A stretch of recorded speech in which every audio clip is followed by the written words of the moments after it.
Okay, we're live, and today's reading's the last of the first chapter, actually. Um, and we have the scale of law. Is the last of the first chapter, actually. Yep. So when And we have the scale of law. Okay, uh, the scale of law as things are, and human perfection. I think what so I'm just gonna just we're gonna do the same thing. What lines popped out for us. I think what popped out for me was how, for the idea of a perfect man for Ibn Arabi, is that it can be different types of perfect man. It's not it's not a universal perfect man. Uh, this idea of the relative absolute, that I feel is something we probably should get into. I feel like that's a very interesting thing to talk about. This idea of the relative absolute. So I'm gonna leave it there, and I'll pass it to Chetan. Do I, Jyoti, you wanna? Uh, yeah, Javier, this is something I was also thinking, that how do we understand this question of perfection and unity over here? That's one of the things that even I was thinking. Uh, the other one, actually, I wanted to sort of read a paragraph over here with you all, and then we can, we discuss this further. So, in the section "Seeing Things as They Are" on page number 28. So he says, perfect man alone is able to see all things in their proper places. He is a divine sage who has so thoroughly assimilated the scale of the law that he witnesses through his very nature the correct relationship among things. This discernment of relationship is the most difficult of all human tasks because of the intrinsic ambiguity of existence. There is no absolute point of reference to which man can bring, since none knows God but God. Instead, there are numerous relatively absolute standpoints, what Javier is saying, um, standpoint in respect to which knowledge can be acquired. But some of these may lead to felicity and some may not. Ibn al Arabi's deconstruction of all doctrinal absolutes must be grasped from outset, or one will constantly be tempted to provide a definitive statement of what Ibn al Arabi believes without defining his standpoint in the question at issue. The Sheikh accepts no absolutes other than the essence of the real, being in itself on the one hand and pure and simple nothingness on the other. None knows the essence of the real but the real, which is to say that there is no point of view within the contingent universe which allows to speak for the essence itself. So there is issue at hand over here, I think, which we can discuss further, and I'll just sort of put it out there that there is no way to have any one single neutral position from which everything can be known. And that position is not given to us. And yet there is a space to understand this question of perfection or unity. How do we do it? And I will leave that question to all of us, and we can then see where it goes for us. But but how do we understand the problem of perfection without there being any neutral outside standpoint from which the whole can be understood in some senses? And yet you have to have this contingent, very particular ways of acting, which comes from certain perfection.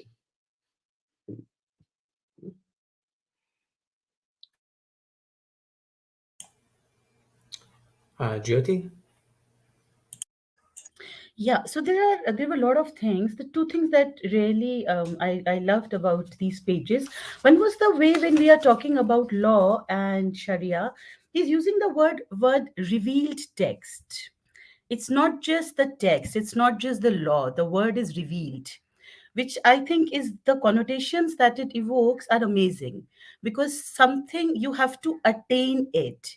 It's not something that is external and being given to you.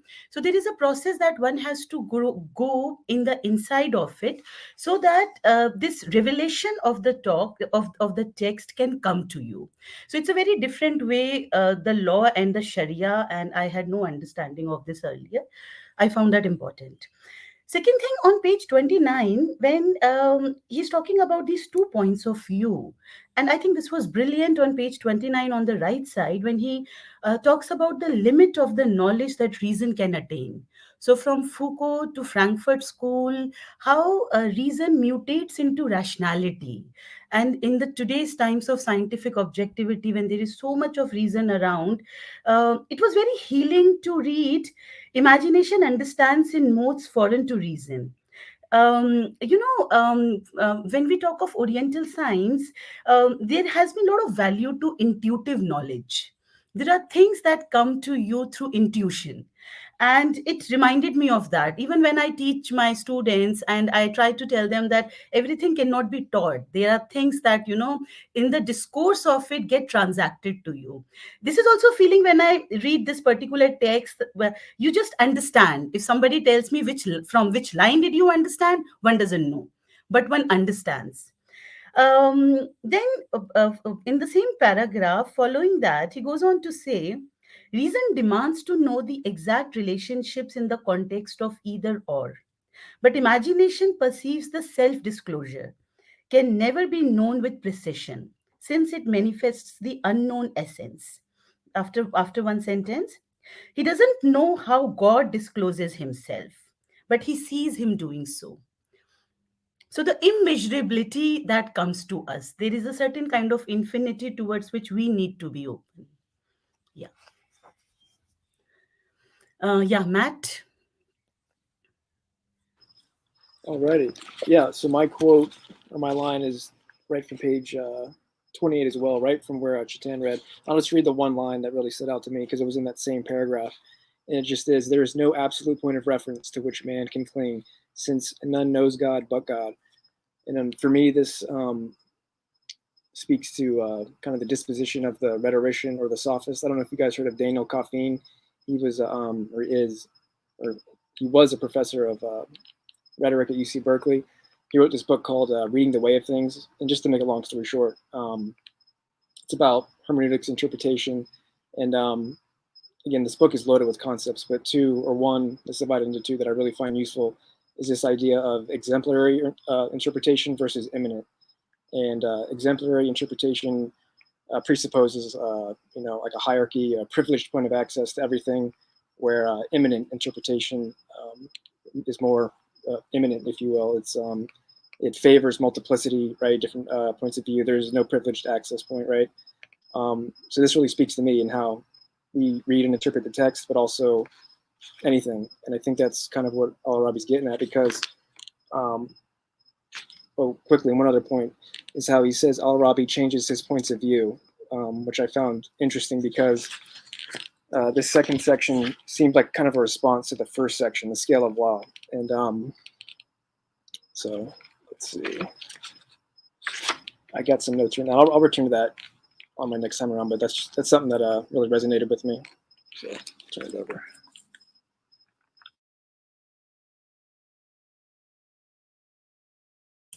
Dawood. Hey everyone, good to be here. I love the energy this time around. I don't know, something is different. Maybe because we're all here. I pick the passage, one of the two passages from the first part of these 6 pages, which is about law, and I pick it because it is a little bit counterintuitive. Counterintuitive in the sense of going against a total trust and faith in an inner light, an inner guiding principle. So I'm reading from the right side column of page 27. It's the second paragraph. No doubt everyone has an inner light known as intelligence or intuition. We can augment that. But that also needs correct guidance to grow in intensity and begin functioning on its own. Only my cat. Only the friends of God have reached the station where they can follow the inner light without reference to the outer law. But this, as Ibn Arabi would say, is a station of great danger. Iblis, Satan, and countless spiritual teachers, quote unquote spiritual teachers, have been led astray by it. The law remains the only concrete anchor. So it is the point here being made, if I understand it, is that the primary anchor, the primary point of reference for us is an external law. It's an external regulating principle. And it is by striving to fit that, to match its demands, that we can develop this inner light. Or maybe our inner light will develop as a response to our living in accordance with an outer law. So this inner outer complementary relationship was interesting. I heard similar things. I don't want to say it's exactly the same, but similar things in Nicomachean Ethics in Aristotle. Like things begin with an external regulation, external instructions, and development of habits, and it is then that we can find good acts pleasing. Because our goal is to not only do good things, but also find pleasure, find enjoyment and satisfaction in doing the right thing. And I think I'll address, maybe we can try to address that later, the connection between what I just said and the idea of relative absolute. That by developing into somebody who is in accordance with the outer law, in the inner light will also develop, and that will be the manifestation of a partial form of an absolute, a partial, incomplete in with respect to the larger whole, but complete in with respect to the kinds of being we are. So partial. I to help myself not get too confused, I use interchangeably the phrase relative absolute and partial absolute. I don't know if that's fair, but that's it for me. Thomas. Yeah, I do agree. I think also why we're all feeling energy this little different today is because it's the end of the chapter. It's nice to know that we can just be consistent. Consistency is the key, right? 6 pages a week. We work our way through. We're going to get this book done one way or the other. So, I mean, I feel just satisfied. It's like we did it. We got a chapter through. And I actually think, by the way, I have one first note, which is to say I kind of love the conclusion, because there was a section a couple of weeks ago about the form versus the meaning, right? And it was using mainly the idea of like texts and using metaphors of the word and the sentence and the page of the book representing reality. We now see a recontextualization of that with commenting about the perfect man being the form of basically representing a law. So a law as the meaning of man. So this is the thread, I think, for the entire passage, in my interpretation of what we read, is to say that man is completely blind without basically a divine command, that our epistemological positions are impossible. We're basically blinded unless we have as the measure and the rule that everything's taken to, in contrast to Pythagoras, right? Man not being the measure of all things, God is the measure of all things. That is the absolute. So in my point of view, in this sense, this is a demonstration, at least from this tradition, to say that basically man is in an epistemological disaster if they give up theism and they give up a divine source for it on their ontology and existence. And I saw some other, and another kind of, I think, fundamental. It's funny, I'm writing an essay on the nature of averages and statistics and reasoning and thinking in that.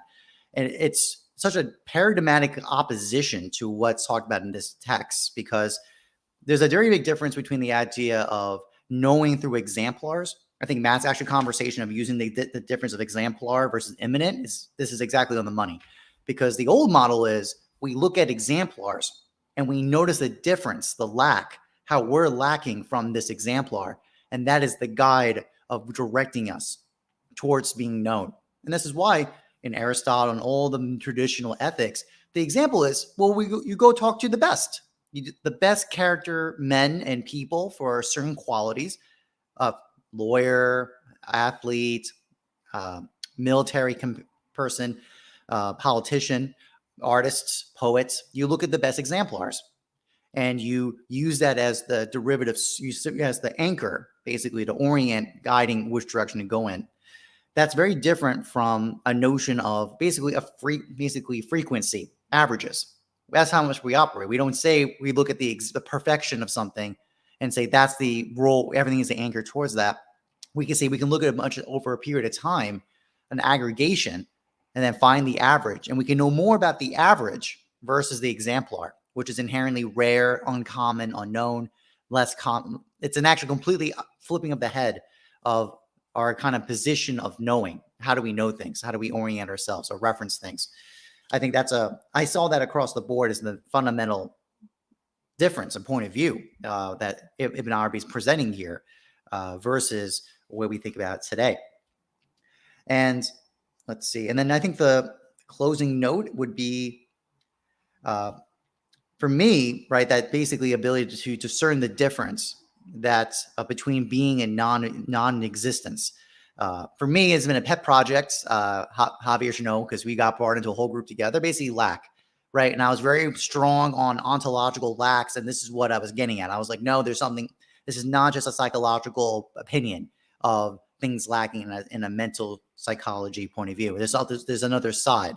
Yes, there is a psychological dimension to it, but there's also a ontological existence or something going on here. And that's basically so it was in my opinion, kind of the way the bridge is to say that their lacks have some kind of, we know by acknowledging the lacks, they have what's called ontological import. So if we say now something is lacking, that is presupposing that something is existing that does not lack, is a perfection. And this entire framework is based on the premise that, well, God is the absolute perfection, so that's everything. And even though it actually does not exist, right, in the sense of we can know it by ourselves, but nevertheless, by the very act of it basically being the sun, to use that metaphor, its raw existence as the sun basically is casting even the possibility of any light to be possible at all. And that's my summary for the initial section. Okay. So, the first thing I thought about, Chitan, when you asked that question, how do we know the perfect man? How do we deal with this idea of multiple perfect men? And the first thing I asked myself was, is this the rational question or is this the imagination question? To play on the faculties here. Because are we trying to have a distinct relationship, which would fall into the more rational? But anyways, that's what I was thinking. And what I also found interesting is I kind of want to turn this perfect man on its head a little bit in terms of like personality psychology.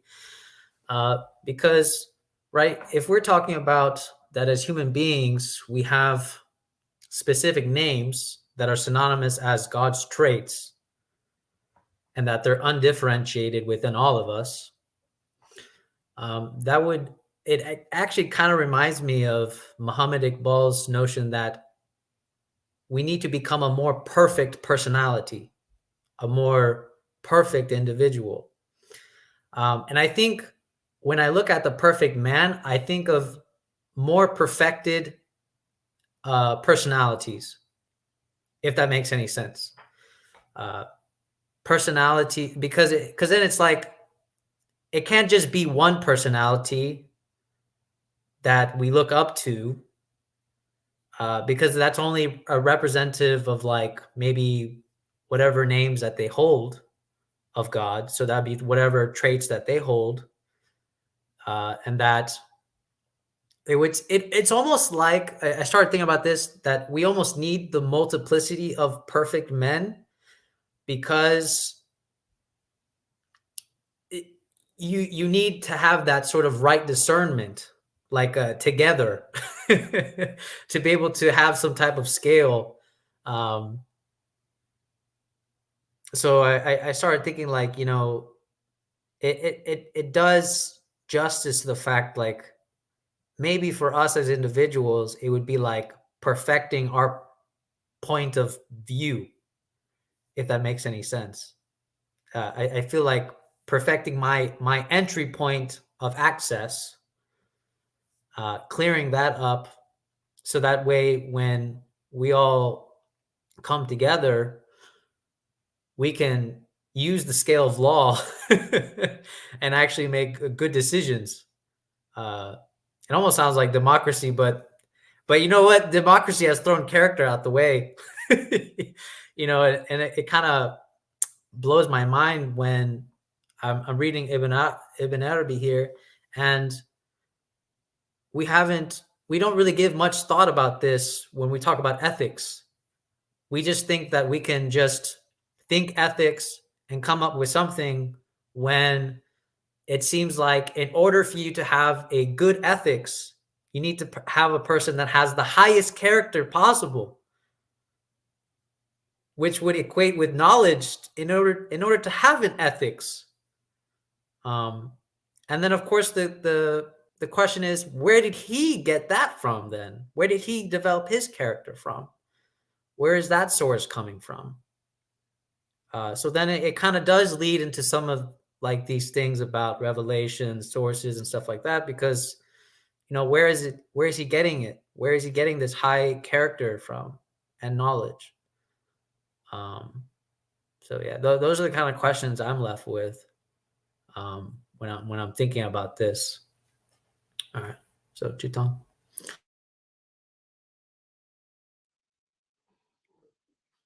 It's sort of in the wrong order. Jyoti is like, yeah, okay. I'll start from where Javier actually left. And I think Matt's sort of intervention is actually brilliant in what he's sort of getting at in his distinction between exemplary and eminence in that sense. And, where Javier is sitting at, where is this, how do we locate this perfection in some senses, where that is where I think Javier is sort of, touching that base for us. And one of the problems with locating this perfection actually is, I remember Zizek having a very interesting joke, and I'll just repeat the joke here. It is coarse in Zizek's words, but how he usually is. But he goes like this. Once there was a poll done upon who is the most beautiful woman. So there were 3 models, Cindy Crawford and 2 others. I don't know the names right now. Idea being that the model that everybody thought the most beautiful is a model that who actually had the imperfections. The model which actually was fully perfect in some sense of the traditional figure wasn't considered to be the most perfect.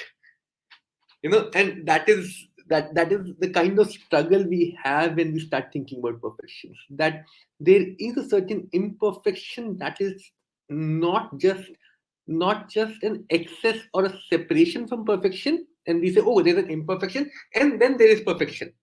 Normally we try and think of it in that manner. Okay, there is somebody who's, you might have imperfections also, but my perfect side is different from that.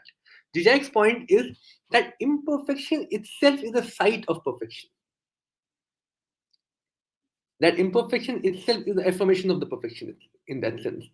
And we can get into object petita and so on and so forth, but what we're trying to get at, and then he has another one of those silly jokes on this. A woman comes to him and he says that, my husband tells me I'm a little overweight, but I'm really beautiful. So Zizek tells him that never lose that weight. Always keep that little excess weight on your body. and that becomes the point at which I think we need to start thinking about perfection unity. And I think that should take us back to what Thomas's intervention is, that how do we think about this perfection in relationship to lack? And one of the ways to do it, I think, in philosophy at least, is then we can then translate it back to what we are reading and thinking.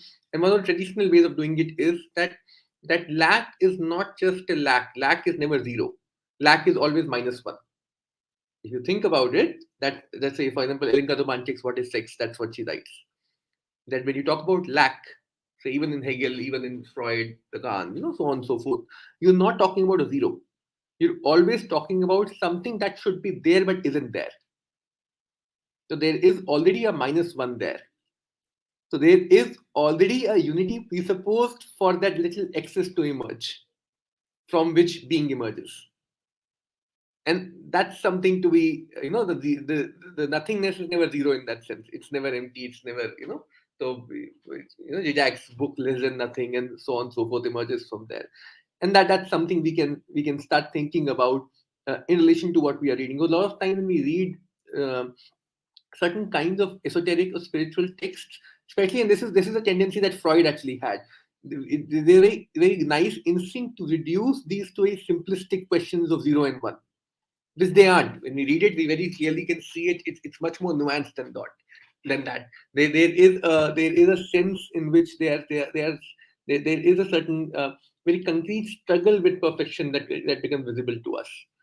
Um, you know, and from there, I think we can enter into the problem of laws, inner and outer, and maybe in the next round we can have a discussion on, say, Walter Benjamin's very nice intervention into it, which is, and I personally felt on the question of law, I think Daud's point is to the point, brilliant in that sense. And how do we think through this inner and outer problem? But I felt personally that the text could have said more on that question, because one of the problems actually with law, say in today's time, is exactly this one, that when you follow the law, it's not when you break the law, it's when you actually follow the law and you think that you're following the law to the point, something wrong happens over there. Something breaks down over there. And how do we think about laws which actually can have a different orientation, than simply this picture of, and say, Agamben's very brilliant book, State of Exception. Very idea of following the law actually makes a law function to its own exception. You can always break the law through following it in some sense. All your worst laws today, Guantanamo Bay, all of those emerges from this idea that we are following the law. To follow the law, you create new laws, you create new decrees through which that law never breaks, but you keep on doing things that you want to do. So in that context, then how do we think through this provocation of inner and outer? So there is that the inner dimension actually creates the outer struggle with the outer real. Without that inner dimension, the outer can become extremely violent, and that is I think the fundamental problem of a time which nobody talks about is law. We have a lot of focus upon capital today, and everybody talks about capital and so on. So none of us discuss this contradiction in of law. And I think there's a lot that can be said about Matt's a very interesting provocation about exemplary imminence, because that's something me, Jyoti, we've been struggling with over here when we're doing a fieldwork these days. That how do you actually find concepts in our everyday lives which are not coming from simply outside of it, which are not brought in and applied over the everyday life, but actually engages from within the everyday world. And I think a lot can be said on it, but maybe next round we can continue with that discussion. But that Matt's point, and I think that point actually links all other discussions that we've been trying to have.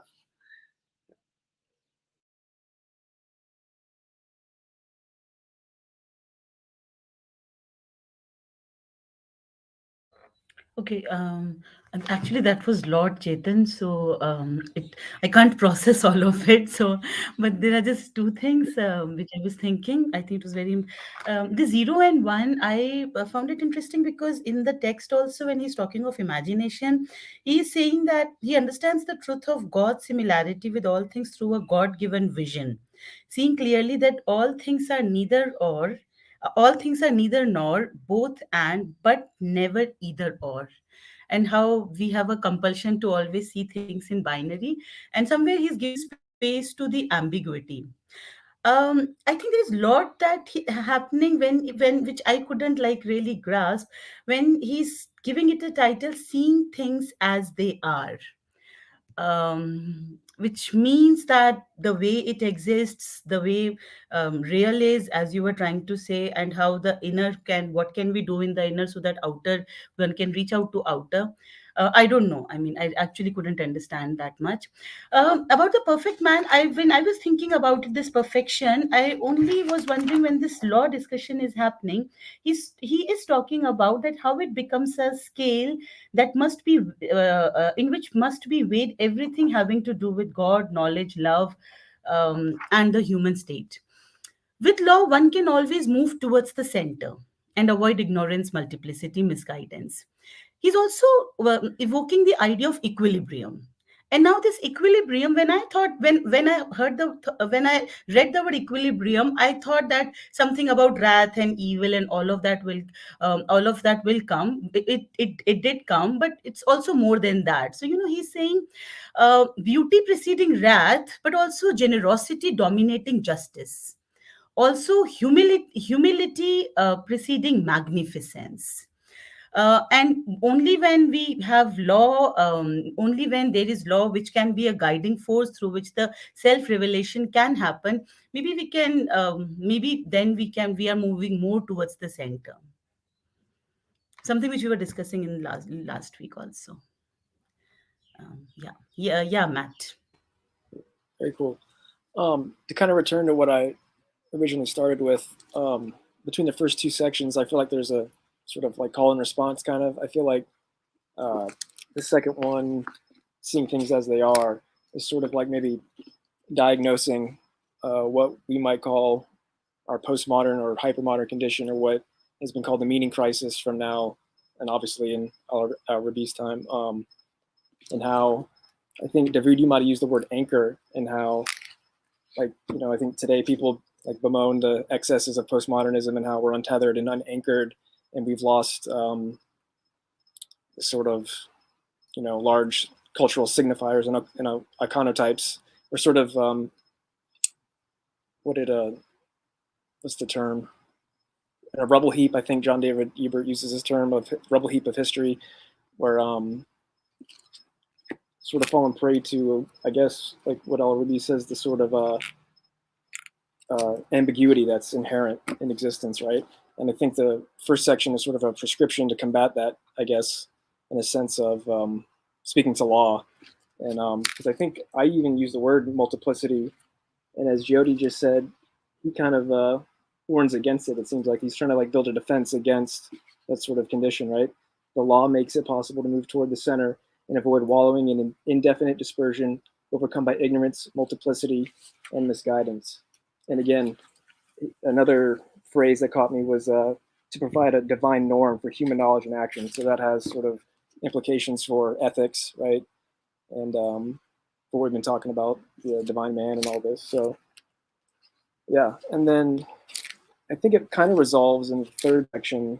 We were talking briefly about revelation, and as you guys know, probably by now, I've been resistant, or if not suspicious, of the revealed religions as a whole. But I don't know if I can find it right now, but I do remember the term being used was self-revelation, which I kind of liked. It was kind of a balance between the two things I've been kind of struggling with. So I kind of like that, and I think I'll leave it there for now. David? Great, thank you. Yeah, there's a lot. I also need, like Jyoti said, I need a lot of time to process everything. I'm sure when I'm watching the video for a second or third time, then I'll have a lot of comments to leave. But for now, I say one thing about the notion of lack that Thomas mentioned, and the idea that we should have and we can have better or worse relationships with lack. And one possible response to that is, which I'm not very comfortable with, is to say, oh, we are imperfect beings, we are incomplete, and so God is perfect. So let's move towards a relationship with God because of our lack. So that's going to respond to our lack. I don't see that as a satisfactory response, because look at this, the symbols we make of God. For example, Kaaba is a place where actually it's it's like a stone there. Everybody goes as a pilgrimage. We go to a center point, moving around it, but we all know that in the middle, God is not there. God is actually, we experience God in his absence. So our lack is not just about who we are, but also it's about the way in which divine nature reveals itself, and that revelation is itself also is an absence, is a lack. The way we relate to God is part of the way we lack is inbuilt in our character, in our experience. How do I try to move in a way that is a solution to this, a response to this? And I think this is consistent with the text, as well as being consistent with what Matt said about immanence and transcendence, or exemplary. I think I would like to start talking about or thinking about the perfect human, not in terms of knowing, not in terms of the kinds of judgments. A perfect human is a good judger. He's a perfect judger. He's very good at categorizing things. But instead, in terms of mode of life and action, and that, when I bring that into our relationship with God and that absence, when we worship something as a symbol or as a target of our worship, knowing that that's a form of absence.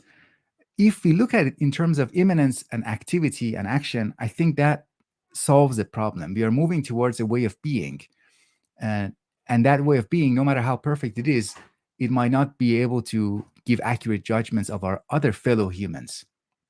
So now, the last thing I say is a very short sentence from page 29 on the left column. At the end of the paragraph, he writes, "The absolute allows for no absolutization of anything other than itself," which is to say that everything other than God is imagination. That is what is allowed. Like, one of my driving questions as I'm working through this text with you is, what can we do with this text? What does this text enable us to do? And this is a really good example of that. By grasping absolute as something that prohibits absolutization of anything other than itself. So it forecloses itself from our knowledge, from being known, but also it forbids other things from being absolutized, which in my mind, that's a prohibition of theocracy as well, at least the forms that we know. And it's in line with democracy, because all things are equally not absolutized or absolutizable.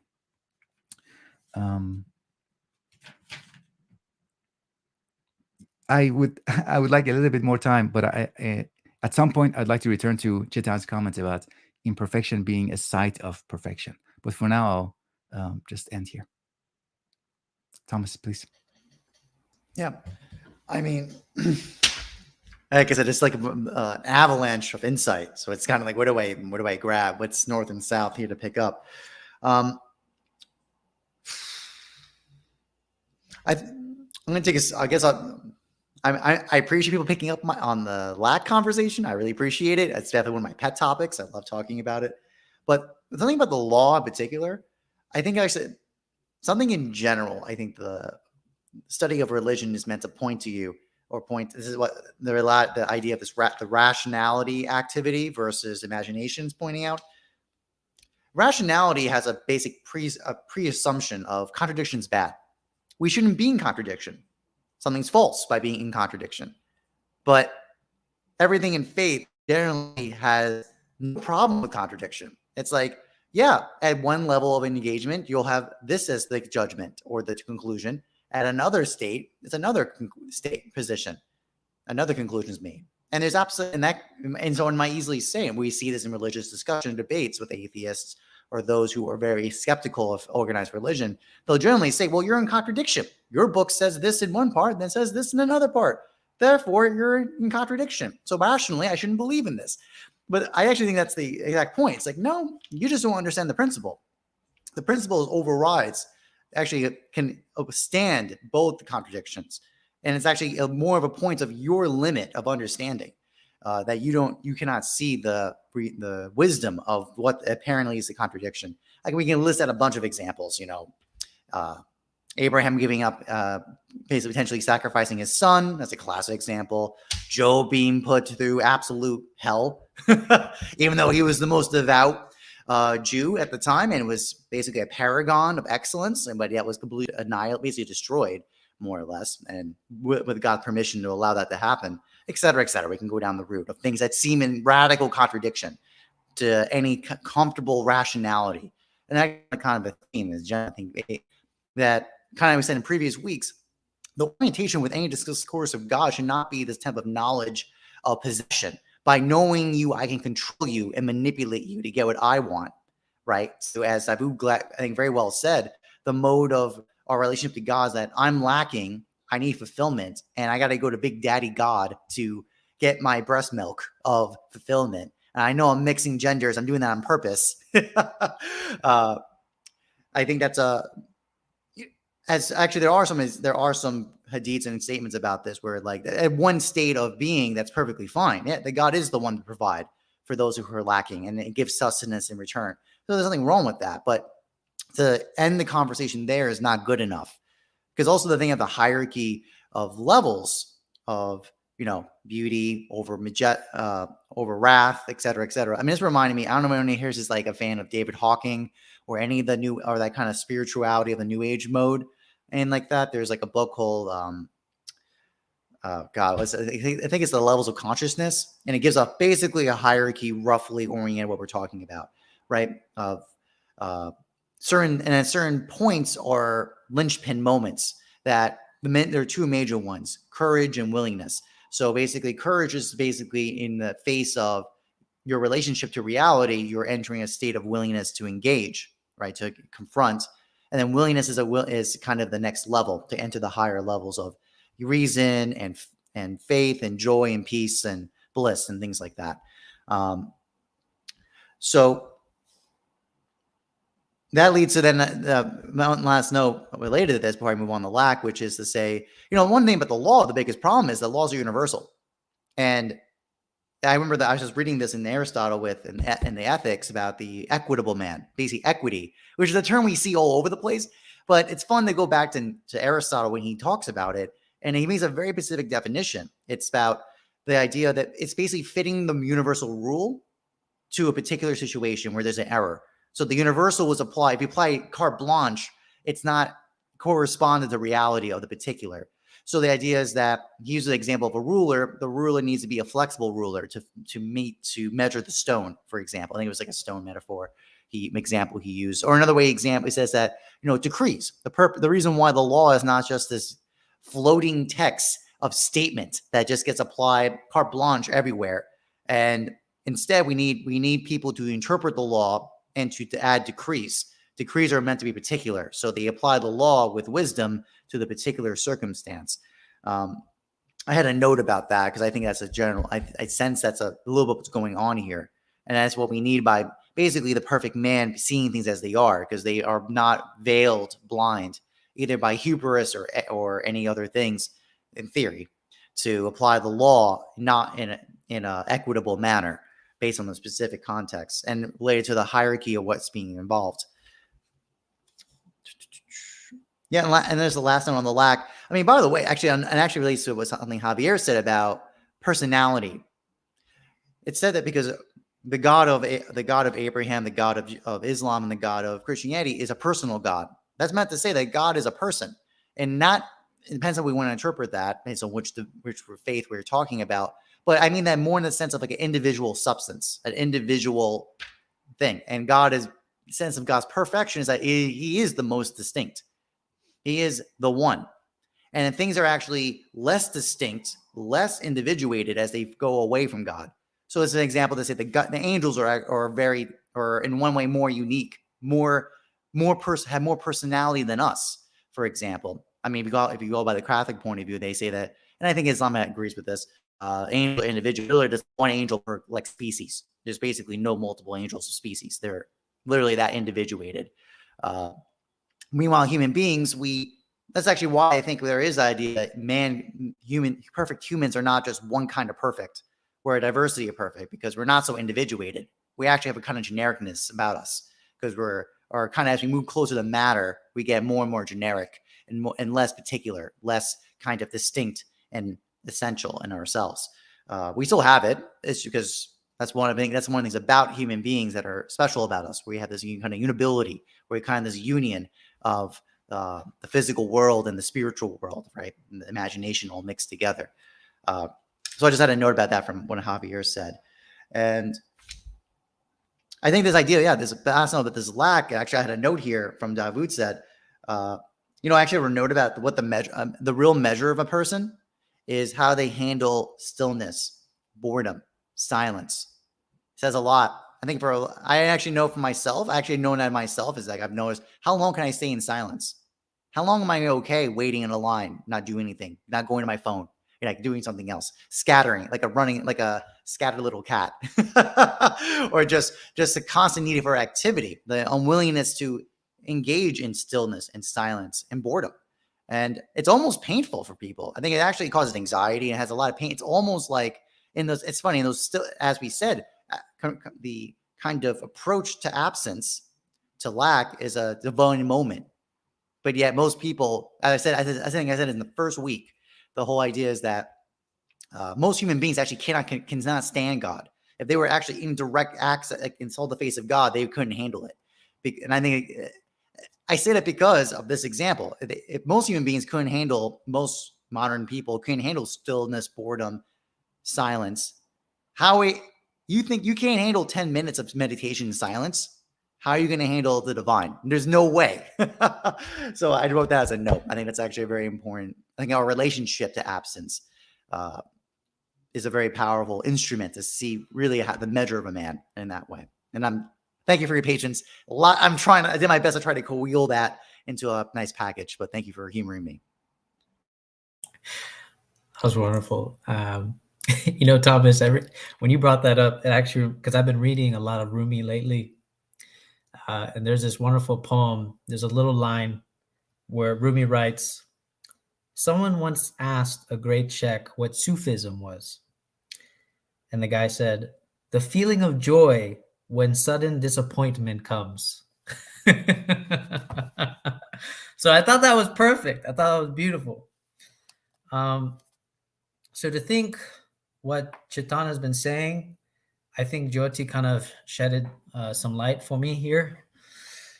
So there's a lot that I was thinking about this idea of perfection, along with what Dawood was saying, is that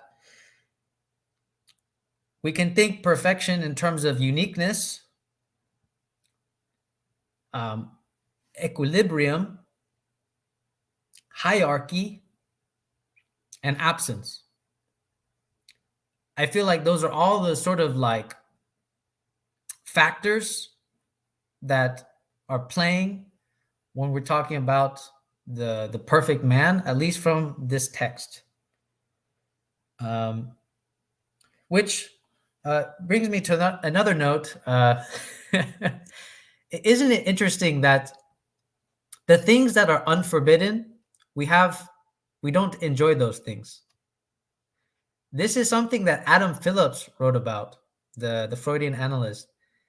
And I read that book, and let me tell you, I love that book because it showed how just like we forbid ourselves the things that are completely unforbidden. Like we're like if I feel that I'm lacking, I forbid myself that lack, because it's like, there's no way I can be lacking. I cannot have this boredom. I refuse to have this boredom. I refuse to have this emptiness. And it really struck me when I read that book from Adam Phillips about how we don't enjoy the things that are just like right there in front of us. Unforbidden, completely unforbidden. And that kind of makes me go back to that title of like seeing things as they are. I think it plays a role with not being able to see things as they are. If we're following the law, we have to not only look at the things that are forbidden, but the things that are unforbidden, and how we don't even take enjoyment in those things that are unforbidden. And Adam Phillips actually points out the contradiction about forbidding things, because he's like, the more you forbid something explicitly, the more your attention really gravitates towards it, like, don't touch that light, don't do that button. It's interesting that our nature loves to do that, loves to be pressed to do that. Another thing about hermeneutics, right at the last page that we read, the page 30, where it says hermeneutics is not a rational process, that really hit me. It's not a rational process. So what does this mean when we try to interpret law then? Because then it said right there, it's an encounter with the divine self-enclosure. That, I'm still trying to think that. Weapon? Disclosure. Yeah, disclosure. Yeah. I'm still trying to think that, like, if there's the divine text, but the hermeneutics is not a rational process, so that means it's a part of the imagination. I'm assuming, I'm implying in this that they're implying a sort of type of imagination here. Then how do we develop that imagination to have a hermeneutics so we can understand divine law? It almost seems like now there's a big gap ahead of us now if we want to talk about law. Huge gap, if that is the case. So yeah, those are my thoughts now. I'll pass it on.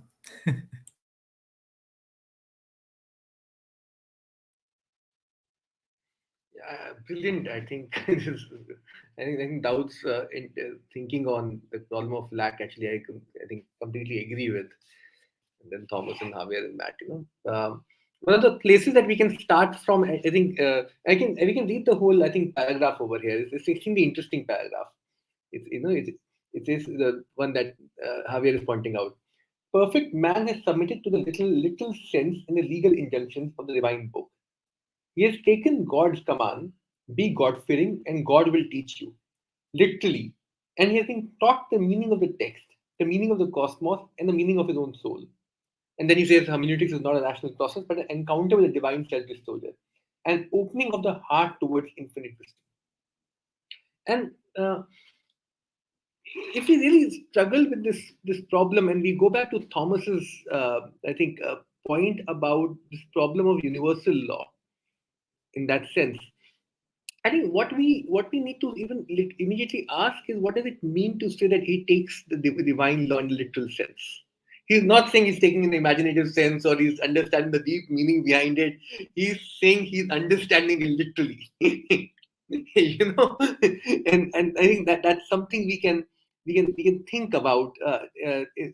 I would like to place Walter Benjamin's idea of commandments, say, as what Georgia government would read it, alongside this text to see what comes out of it. I'm just playing that game with you all, and what, say, Agamben writes in this very interesting book, State of Reception, is what Thomas was trying to tell us, that any universal law, when it's applied to a particular, there's always a cost to it. Minute you have a universal law and you think you can apply that universal law to a particular, you'll always have a cost. You'll have a minimum excess which cannot be actually brought in back to the system. There's a problem there in some senses. And if you start doing that, you play that game, you realize that you'll end up in a space where universal laws will completely separate from what Thomas calls decrees. After a point, what happens, decrees have an independent, separate origin, and the law has a separate origin. So you have a constitution, like in our times, and then you have the way bureaucracy functions, where they can create arbitrary rules, random new procedures, and you get stuck into that Kafkaesque, novel in world, and so on and so forth. The point being that any universal always has an exception. That's the problem of having a universal. So how do we think through what you might call particular laws? And does these particulars have no universal? I'm not going to get into those questions. I'm just trying to read that problem out in some senses. But there's a cost to applying that universal to the particular. If you think you can have a separate universal from the particular, and then you apply that universal to the particular, there's a cost to it. You're always working against something in some senses. And then, of course, you can enter into, say, how Zizek would sort of ask us, or Wittgenstein would ask us to think about rules. So, you can see certain children playing games which have no universal rules. They are inventing the rules as they go along. And that is possible. There are rules of the form of what you call non-all in some senses, rules which have no exception, rules which you invent as you go on. A lot of conversations are of that kind, where you actually feel the most enjoyment, because in those conversations you do not have any predefined rules to actually converse with the other person. And those sometimes the most beautiful forms of communication that you can have with the other. And there are times when you actually are confined to certain external rules beforehand, itself certain universal rules, and you realize that there is a certain amount of energy lost in following those external rules in some senses. And how do we How do we think that, and that comes back to the problem of inner and outer law in that sense. Then how do we think through this question that you're following the God's word literally? And when you say literally, do you mean that universal law, or do you mean something else? And where do we, and I think Agamben writes that somewhere, that we need to reach a point when we can play with the laws as children play with, toys. Something of that nature. Now, one of the experiments that I do with my students actually a lot of times, and to give them a sense of how rules and rationality have the limits, is I write on the board 1, 2, 3, and I ask them the next number. Inevitably, you come out to 4. I write 5, 6, 7. Then I ask them the next number. So immediately they will write, 8, 9, 10. So I'll say, no, I'll again skip 2. And I'll show them that the pattern can continue. But I can find infinite new ways to continue that pattern. That pattern itself doesn't need to break without there being a limitation, and this is the Kripke's point actually. This is what Kripke sort of has in this, thinking that it is not that you are breaking or breaking the reason over there. You are having a very reasoned patterned sequence. The problem is that sequence can never be predetermined completely. You can never have one single rule through which that sequence can completely close down. You cannot have it. The rule itself can keep on changing. And that is what Wittgenstein was trying to show us. And Wittgenstein's point was that this is the reason why you can't understand any game completely from its outside, only from knowing the rules. So if I give you the rules of the chess and tell you that, oh, now you learn how to play the game, only through the rules, you can't learn it. Because any set of rules actually has within itself the codes and conducts. How do you have to navigate those rules? How you break them, how you twist them, how you follow them. Those commands and conducts are there within those set of rules itself.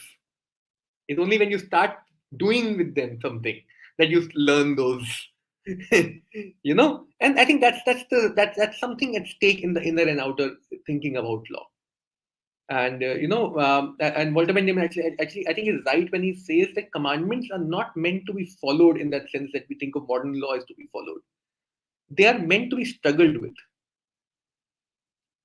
You have to find a certain point through which you are following the law rather than law being the end that you have to reach. And it is there you can find an acceptance of breaking the law as a way of following the law itself. And most Sufis actually had that way of thinking in themselves, in some senses. That they are not thinking that they have to attain the law as something the end, in which you lose energy, you get tired, there's tiredness, oh, I'm not able to reach that point. Instead, they start from the law and work outside, towards the outside. Law is the point to which action finds its roots and motivation in. And then if the law breaks, they don't have a problem with it also, because they know that law was their presupposition itself. Law was not something which they had to reach. Law was already presupposed from a space through which that action had to be reached. And I think that's the point of a perfect man, I think, that we are trying to get at. A point in which this tension that you're following the law, not following the law, completely dissipates. You know that your will already incorporates the law, no matter what external manifestation it has.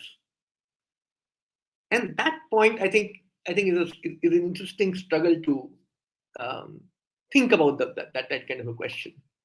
Can you say that again? You're saying that your will already incorporates the law? Yeah, your will already presupposes the law. Your will already acts from the law, not to reach the law. Your will is already acting from the law.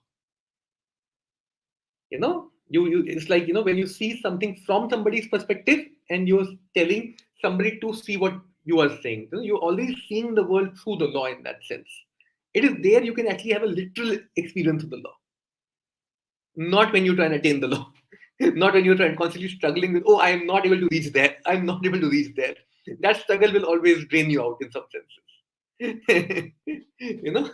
The struggle actually is that, are you actually seeing the world through the law, from the law itself or not? That struggle will give you energy. That struggle will give you strength and, and a certain kind of joy in that sense, in the face of disappointment. Because there you are actually, truly working through it in that sense.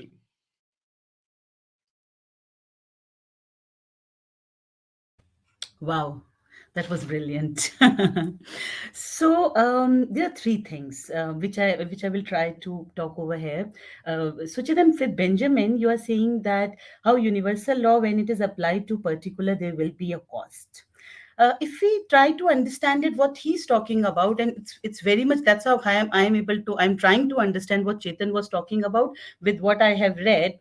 If we try to look at the cost over here, there is a term that is coming time and again, which is about a divine self disclosure. And he's also talking about, Chetan also mentioned struggle. And now, if you look at divine self disclosure, it's not like that there is a Sharia, there is a law, and it has to be completely implemented. He's clearly saying that each human being is different, and this divine self disclosure never repeats itself. So whatever is happening between me and law, there is a lot of inner working that is happening, which Dawood was talking about. Also, when we are talking about the struggle, it's not just a struggle between me and the law. It's also a struggle which is happening inside me and within me. And that is why the attainment is not, law is not like an end where we follow all the rules, all the law. That's why whenever we take universal law like that and try to implement, there will always be certain kind of consequences. We move more and more away from divine self disclosure. Second thing, this word appears again when Javier was talking about hermeneutics, which I think is a brilliant definition when we go to the field, and as Chetan was talking about in anthropology. I think there is a role that other also plays. So it's not just an inner working, but people who are around you, with whom you engage, and how they become part of the process of individualization that happens, and through which the kind of movement that is possible. What he's saying about hermeneutics, like I have felt it in my field when a woman said that, and she said it in Hindi, and she said that you understand, right? But she hadn't like said. And as a woman, I actually understood when she was talking about her partner in specific ways. And it was brilliant, I think, the way she just said it, and I understood also. Third thing, I think what Dawood was talking about, measure of a person, I think it was brilliant. How it is determined by mode of a action and not about judgment. I think that's gonna stay with me for quite some time in my life also.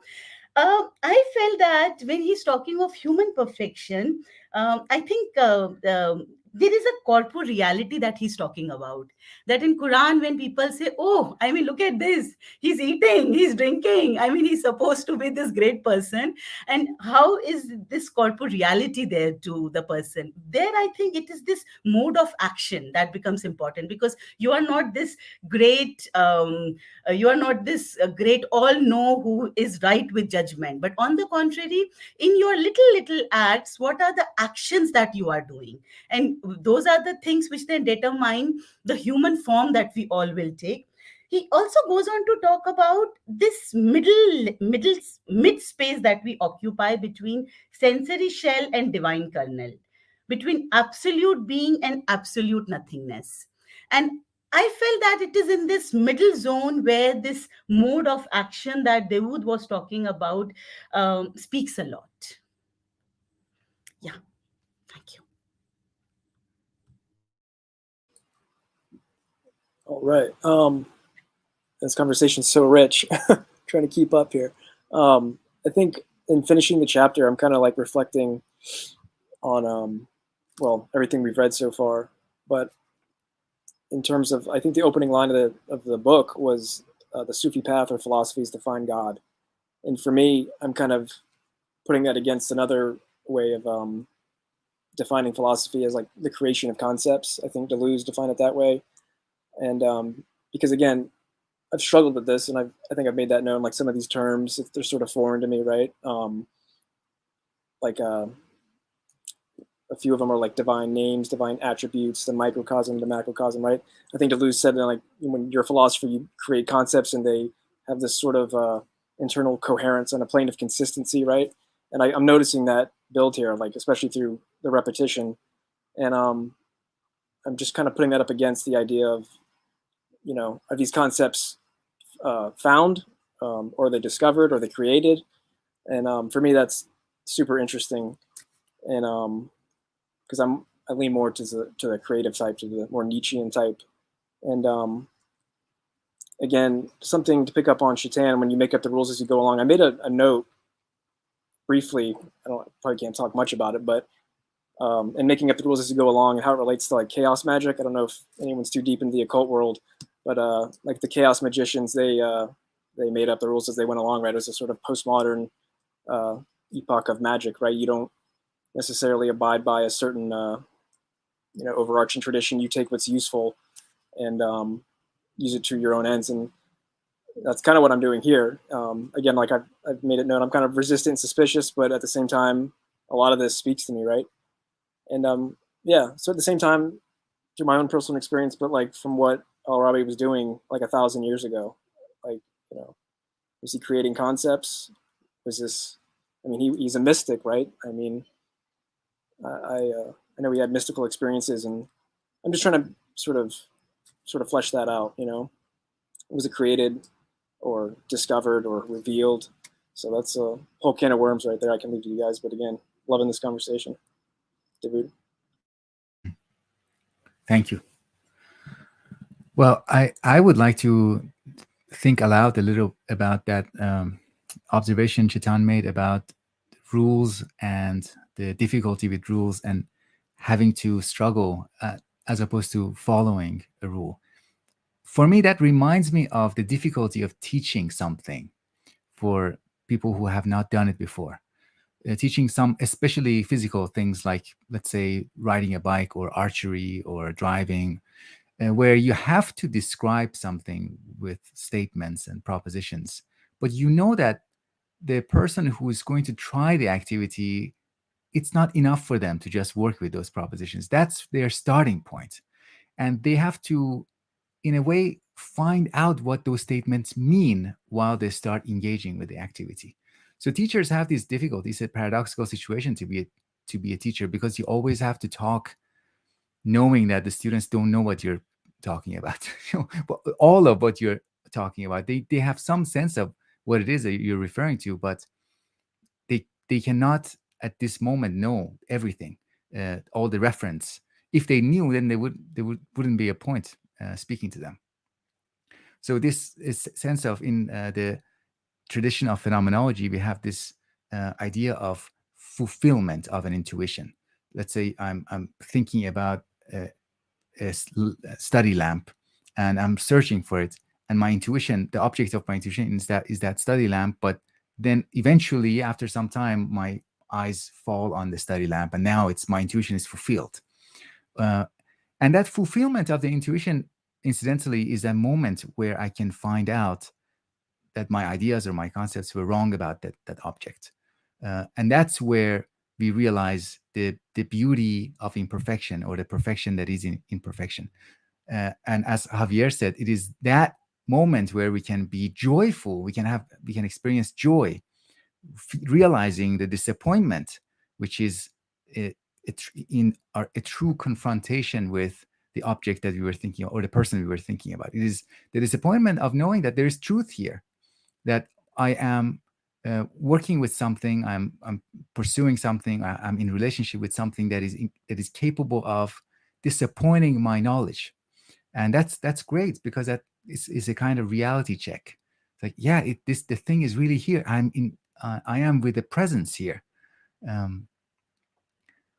We can relate that to the idea of a perfect human being, and how perfect human being has different manifestations. Each perfect human it manifests the divine essence in a different way, because of the historicity of each person, because of the unique situation each person is in, the situation of the expression and the situation of development.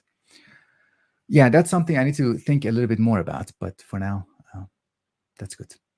Thank you, Thomas. Yeah, I have to say, Shaitani, that was a fantastic demonstration, I have to say. For me, I had two major notes on what you're saying. So the first note was, the first idea is sometimes these patterns are not pre-described, they're emergent.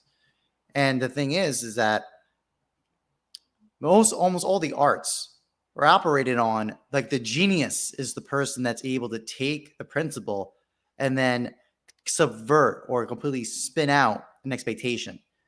So you have a certain expectation, and I remember just some music you listen to that they do that, like music, the arts, even things like I box. So in boxing, so there are certain individuals that know the principles of boxing, for example, and then they do things that are completely revolutionary in the sense they take those principles and manipulate them and they cause surprise. So there's kind of, we have expectation A over a sequence, right? So there's a certain duration of a sequence and exposures. So in unboxing, like, we have certain combinations of punches that and positions of defense that we know. For example, Floyd Mayweather, he didn't create the style called Philly shell, but he was a major proponent of doing things that were atypical. It wasn't the expected mode of how you do defense or how you do a certain position or how you punch.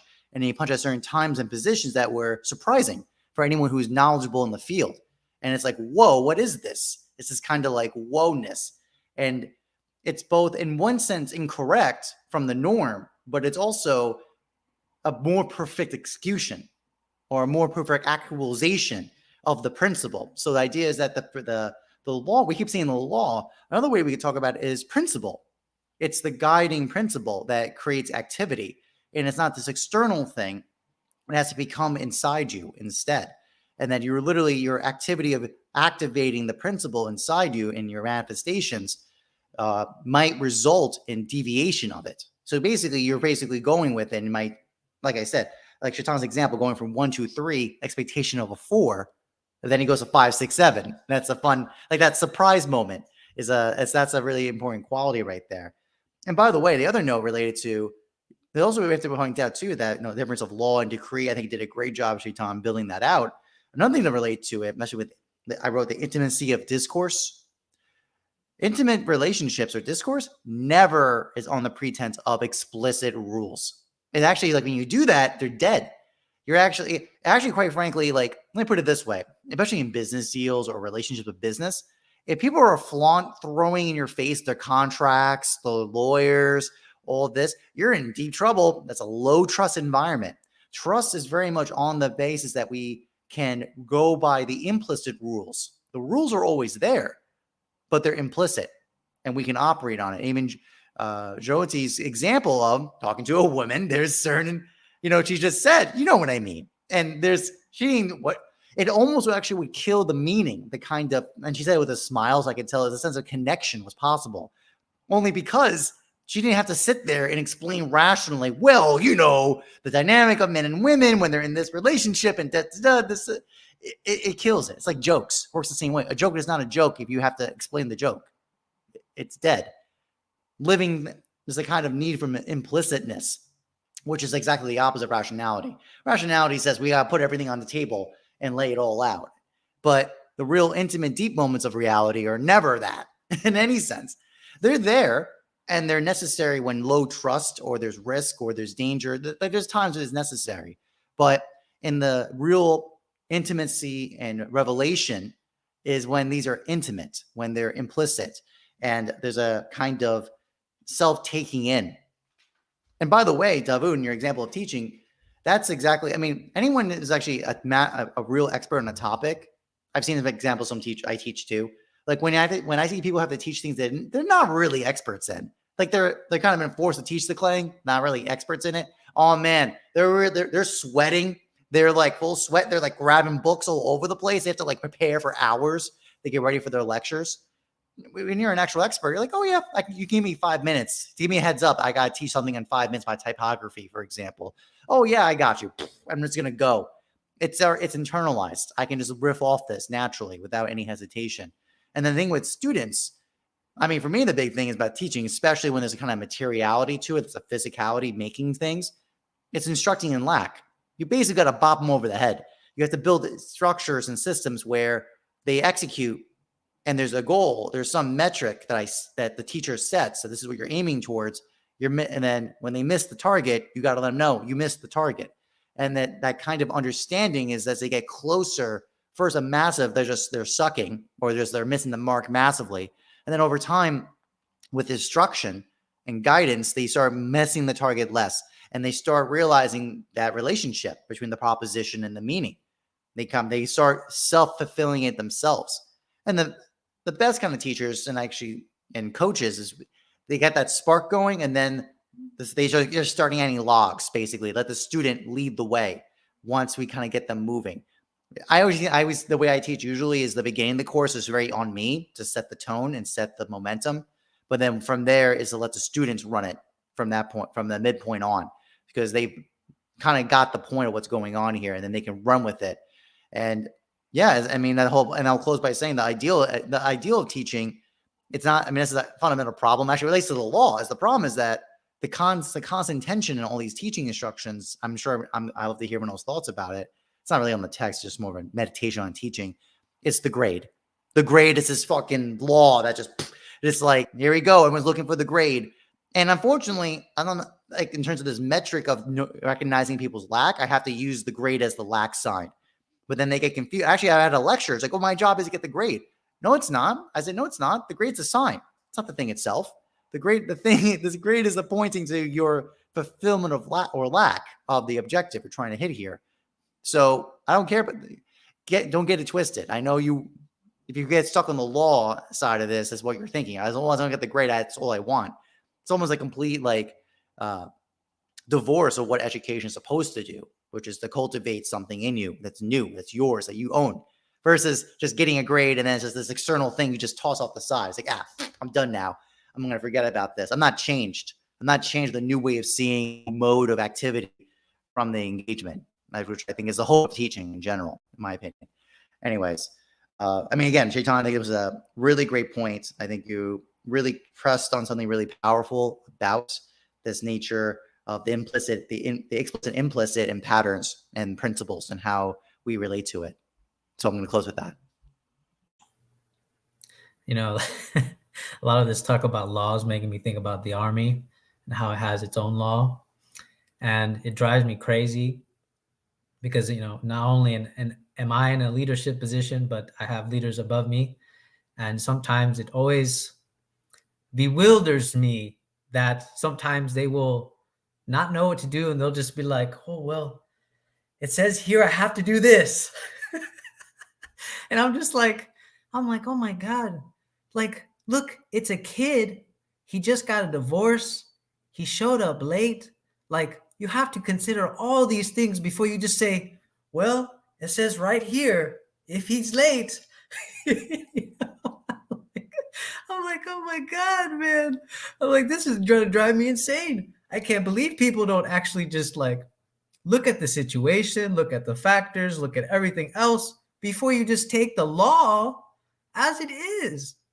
And that's, you know, and that's the thing that has always just like, and for me, this is when I really agree with the line, you know, hermeneutics is not a rational process. There has to be some play of imagination here, which is interesting because I remember when I was a kid, and I think the teacher said, everybody draw a pig, right? You could take this as the law of what the teacher is saying. Everybody draw a pig. Everybody draw a pig. And yet everybody drew the pig differently. They drew it in different positions of the paper.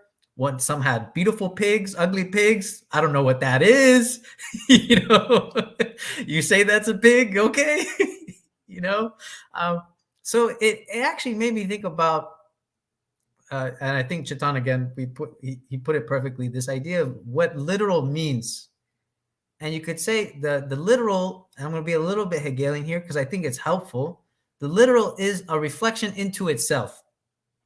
I think is a reflection into yourself, a reflection back into yourself. That means that I cannot take whatever I read and apply it to everybody else. That my God-fearing experience is not the same God-fearing experience that you read when you encounter the text. Because it could be the case that, you know, just to use an example, not eating pork, that doesn't affect me at all. That doesn't scare me, you know. But maybe somebody that really likes pork, they'll be like, oh wow, I'm going to really struggle with that. I'm going to really struggle with that. So it shows how instantly the law falls into a particular, and then also and then the counter is that I have to somehow learn to struggle with that, and then also find enjoyment in the disappointment that I cannot fulfill all the way through, which is, I think, is something very hard, talking about enjoyment and disappointment. I mean, am I going to be happy that Thomas gave me a D? That is truly disappointing. But yeah, I think there's a lot there, and I wanted to read a specific passage actually about the law, because I think he shed a good example. It's on page 27 on the left side near the top. It says, one of the most common terms that Ibn Arabi employs in referencing to revelation in both a general sense and the specific sense of the Quran and Sunnah is shar, which will be translated as law, and from which the well-known term Sharia, the revealed law of Islam, is derived. The original sense of the term is to enter into the water to drink of it, said of animals. Secondarily, it means a clear and open track or path.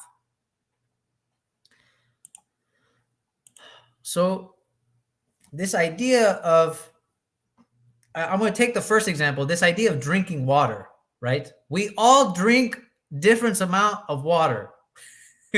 When you present to me a river, I'm going to drink a specific amount, and so are you, and so are you, and so will you. That this river is the universal, but I will drink a certain amount. And then to go to the second example about this open path. This open path, some of us will run, some of us will jog, some of us will be like this. You know? So it's interesting that even though this river and this path, they're so wide, and it's there, but everybody reacts so differently to those moments and what they were going to do on that path. So I think for me, it almost seems like this is where I'm almost it's nice to have this group and rethink the idea of what literal means, which is just like really just almost like groundbreaking for me. I've never thought about how do we tackle what literal actually means, because the literal, it seems it's taking something particular. I mean, it's taking something universal and particularizing it on yourself. At least that's how I'm understanding it. That, if I were like a Muslim boy, I wouldn't be running around saying, oh, all you women need to be wearing hijab or whatever. Actually, because the thing is, I'm not struggling with myself if I'm telling other people to do that. There's no sense of struggle. The sense of struggle that I would have as a Muslim boy is the gaze, not to look. So in some sense, it's like I shouldn't even be telling those women any of that, but I should be struggling with my own disappointment that I'm looking, that I am doing what I am doing. And I'm just trying to give an example here that's more tangible. Instead of, because I think what it is that boy, he fears that more than anything else because he's going to fail. And that's why he's telling all the other women to wear the hijab. He's going to fail. He doesn't like being reminded of that disappointment, that he can't keep up that law within himself, that he's afraid, the gaze, the so on. And so I feel like when people take things literally now, it feels like more of a reflection of the other person, the person that is saying it, So, yeah, I think it's because I don't know. You tell me what you're going to say, Chitan. All right, I'll pass it on. I just maybe one way to think about the word literal can be where this struggle with its with its immediate meaning is not there. Where you're not trying to say, oh, it's not this, I have to interpret it like this to make it suit. There's a struggle, and I think that struggle can be overcome is a bad word in some senses. That struggle can be affirmed in some senses only when, as I said, you start from the law rather than rather than thinking that you have to apply the law. But one of the ways to think about it is that one of the best universal rules that exist are those which doesn't need to be applied, which are never activated. They're just there. So for instance, uh, say in Hindu philosophy, you have this word called dharma, and the idea is that when you talk about dharma, you do not talk about something explicit that you need to reach in some senses. For instance, there are many instances where somebody is punished for breaking his or own dharma in that sense. But whenever that punishment is given, and you notice how do we find out that somebody is breaking the dharma? How do we know somebody is not following the law? For instance, let's take the intimate conversations in relationships example, like Thomas brought up. You're in love with somebody, and Thomas is right. There are still rules over there, and somebody breaks a rule. How do you communicate that without actually having to go back to any universal laws? Or even if you have to go back to universal laws, those have to be actuated or particularized in a very specific sense to be able to told that to the person. And what we're essentially doing, if we come down, and I don't want to get into a lot of stuff, but what we're essentially doing is we are at one level completely affirming how the other person looks at that action of his. That is one thing we are doing. Else we enter into a very different kind of a conflict. We don't want to understand the other, and that is where the other emerges. But the other important thing that we are doing is we are trying to come to the point and understand each other to the extent that whether we can empathize, or empathize is a bad word, whether we can actually ascertain that other person was acting with certain attention towards the law or not. That's all that comes down to. That if the other person has a certain attention towards the law, and he or she just tells you that I was thinking this, which is why I did this, and normally the situation gets over there. Normally that is the end of the road. If you can determine that, and if the other person's you determine that the other person was not acting from that attention towards the law, that is where you reprimand the person. That is where you tell the person, no, you're doing this in your own self-interest, you're doing it for this and this reason, blah blah blah. So what you get in these situations is that you are still able to engage with the law. And this is also universal law. It's not only the particular. The particular is only a way to reach the universal there. Universal is not applied to the particular. In fact, particular becomes a access or a door through which the universal opens to you. You're still engaging with the law. You can still punish somebody for breaking it. But your access to that law is, as we said, literal in that sense. There is no struggle with that. How do I make that law twist and turn to adjust to my actions? That is not the game we are playing. The game that we play in courts. We do something and then we see how do we find a certain way of putting it into the framework of rules and laws that exist and make it legal or illegal in that sense. And that's the game that courts play. And it's right opposite to that we enter into this. I remember when I was very very young age, sort of initiated into some kind of spiritual thinking path, whatever you want to call it. One of the first things that I was taught was that you need to start thinking from and understanding that you need to be able to see things from different perspectives. So if you're thinking that love is a good thing, try and understand what happens when you think from hate. Hate is equally important, and when you can do that, then you will understand love. And when we think about this discussion with magnificence and humility, the discussion between each thing has its own space, and that opens up to us when we are able to ascertain what kind of grammar in which that thing emerges. Each perspective actually is not without language. Each perspective has its own particular grammar in that sense.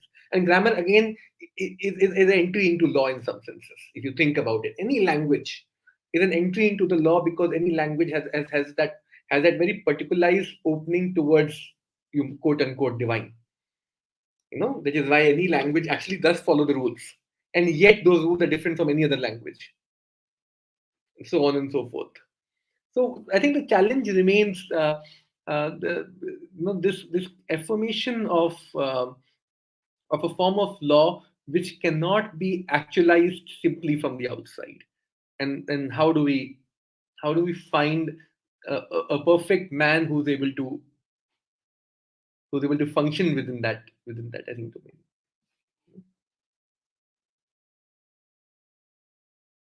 Thank you.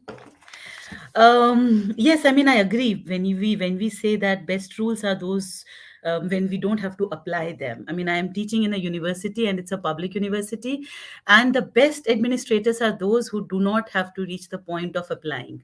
There is something about education that we completely kill when we become so rule bound, and today I think internationally we can see that happening. I find even heavy when you ask this important question, what is literal? It reminds me of constitution, and even court of law says, not in letter but in spirit. And then what happens when we go by letter for everything? And what is it that we lose out in that? Another thing which I just want to draw attention, actually, my attention went over there, which I didn't think of earlier. I was hit by the word revealed law of Islam.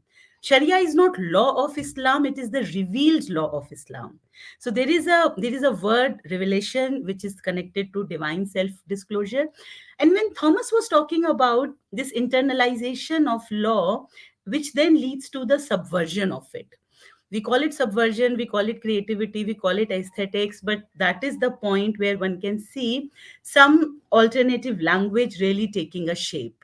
And for that, this internalization is also important. So of course Thomas examples were great. I was thinking of classical Indian dance, which is like completely rule bound.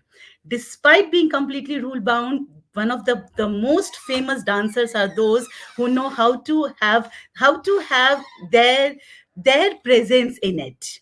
And how does one allow that? And I think over here the Wood's interesting thing of inner and outer, which I'm trying to relate with when Chetan was talking about will. When Chetan was talking about law, he said a very interesting thing, that this is the point where your will also then matches with the law, which we think is outside, external, and all of it. And will is something which is completely internal. Um, and to me, that is revealed law. How the law got revealed to me, and how that is where I find my presence over there. Yeah, thank you very much. I'm so happy, Javier, that you read that passage, because it was something that stood out to me a lot, but I forgot when we started discussing other things. That passage where we get to the etymology of Sharia and Shar. The original sense of the term is to enter into the water, to drink of it, set of animals. Secondarily, it means a clear and open track or path. This is has Heideggerian resonances. But I want to meditate on this by talking about different ways of understanding one single law. Let's say, as your example, Javier, it was about some kind of limitation, some restrictions imposed on how boys and girls interact with each other. Let's say there's some limitations, and these limitations, you can experience them from the angle of a teenage boy who really desires girls and wants to just have no bounds and no limitations. That's one angle. Another angle is of the same law. It's possible to see those laws in relation to female, family members, your sister, your cousins, people that you care about who are of the opposite gender, opposite sex. That's a different way of clearing the path, or the track is being clear in a way that maybe becomes differently convincing, differently persuasive. It's not of this way of thinking about the word shar is like water. It's not like a metal barrier. You don't hit against it. You go to it to get a different reading of it this time. And each time, each angle, each perspective, and this is what Chetan also brought up, different perspectives, different angles of the same maybe proposition, of the same thing that you're supposed to follow. each angle reveals a different aspect of it. And we can say, no, not even like talking about laws in terms of individual perspectives, but also a perspective of a group or a community. How do we make sense of the same law from the perspective of a group of people, a community of people who are dealing with each other? Yeah, that's it. The other things just evaporated from my mind, but for now I'm good. Thomas, please. Yeah, I mean, kind of the build off what Jyoti talked about. You know, it's funny how much our language is dependent, like terms that we think come from like kind of gross business terms, like synergy has a religious orientation. It means the cooperation of the spirit, of the will. So his idea is that synergy was meant the cooperation of man with God. So I just saw that note about the cooperation of the spirit of the law and the will kind of harmonizing together. So ultimately, development of the perfect man is a person who is so united with the law, with the principle in their will, that it's like, it's not my will, but thy will. Basically, it's basically almost transparency occurs. It's almost like the moment where basically like two objects that are obviously distinct but line up at the right moment become, from one point of view, one, even though they're different. I just thought of that note. And at least another thing too is that, you know, I already know about like the self-actualized principle that's manifested as the icon. So when things become when that gets exemplified, we literally point to that person as the example. So if I'm in boxing, I could say, box like Muhammad Ali, box like Floyd Mayweather. And there's a actual mimicry I can do.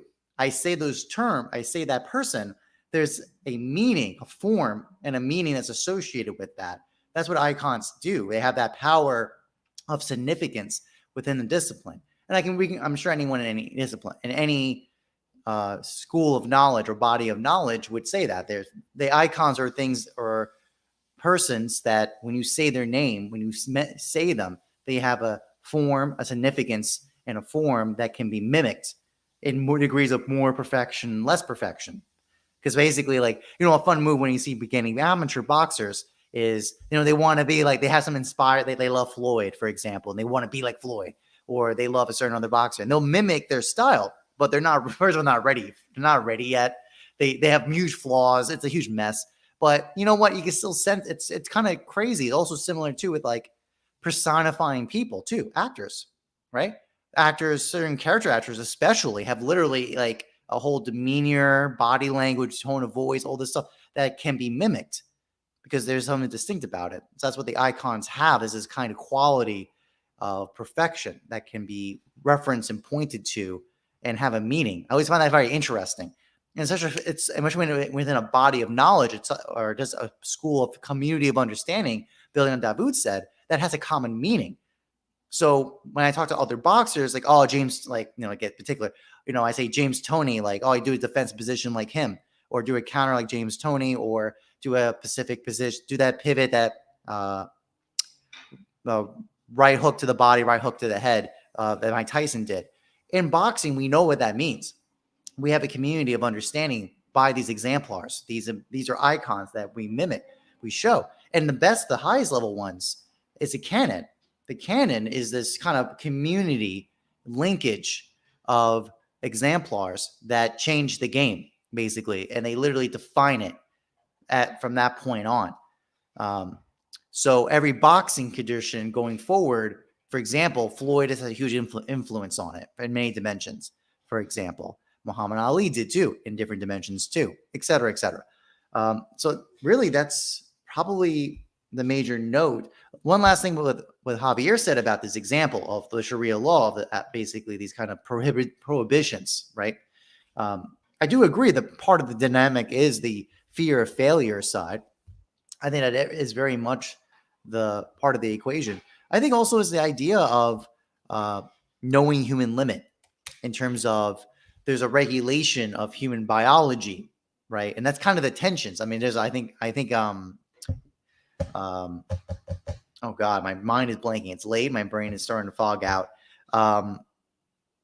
Al-Ghazali, right? In the religious sciences, he talks about this. One of the things we have to train is the regulation of our body, right?